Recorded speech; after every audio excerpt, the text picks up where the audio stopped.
ओम श्री परमात्मने नमः। गीता का 7वां अध्याय।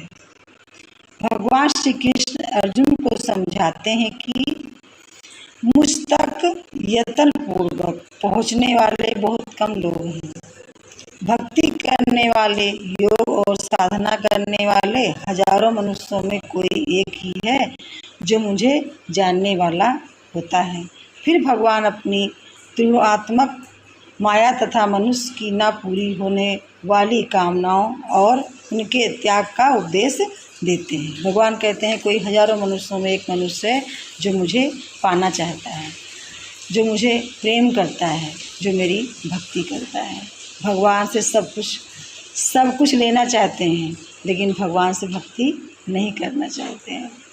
श्री भगवान कहते हैं, हे प्रथानंदन, जिनका मन अधिक स्नेह के कारण मुझ में स्वाभाविक रूप से लग गया है, संसार के भोगों से सर्वथा अनासक्त हो गया है, मेरी भरोसे रहने वाला है तथा कण कण में परमात्मा ही है, ऐसे दृढ़ विश्वास के साथ मेरे नाम का जाप करने वाला है।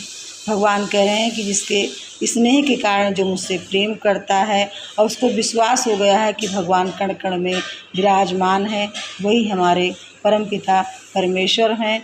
उनका दृढ़ विश्वास के साथ में भगवान का जाप और कीर्तन करने वाला है। जिसको हो गया है विश्वास कि ये संसारिक जो भोग विलास की चीज़ें हैं एक दिन नष्ट हो जाएंगी, लेकिन परमात्मा हमेशा था, है और रहेगा। वाला पुरुष मेरे सारे रूपों, सद्गुण, निर्गुण, साकार, निरंकार, शिव, विष्णु, सूर्य, गणेश आदि अवतारी रूपों को जान लेता है। भगवान कहते हैं कि संसार में तरह तरह के मनुष्य हैं। मनुष्य का तात्पर्य यह है कि इसमें मनुष्यता है, अर्थात जिसमें पशुता की तरह केवल खान पान, बच्चा पैदा करना, ऐशो आराम करना नहीं है।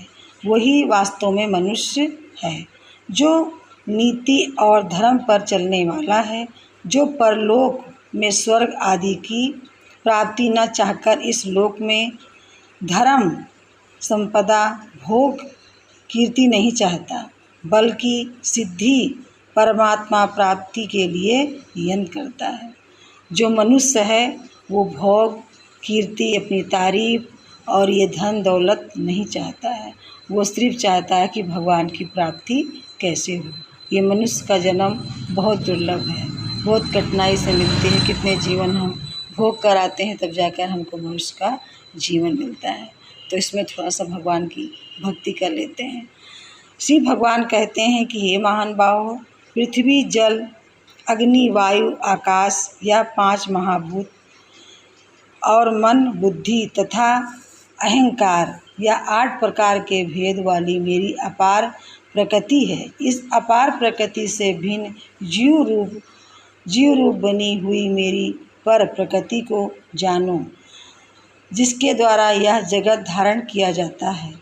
अपने प्रकृति जड़ एवं परिवर्तनशील है तथा पर प्रकृति चेतन, चेष्टा और परिवर्तनशील है। जिसने भी देवता, मनुष्य, पशु, पक्षी आदि जंगम और वृक्ष, जल, घास आदि स्थावर प्राणी, स्वर्गलोक, मृत्युलोक तथा पाताल लोक सहित है,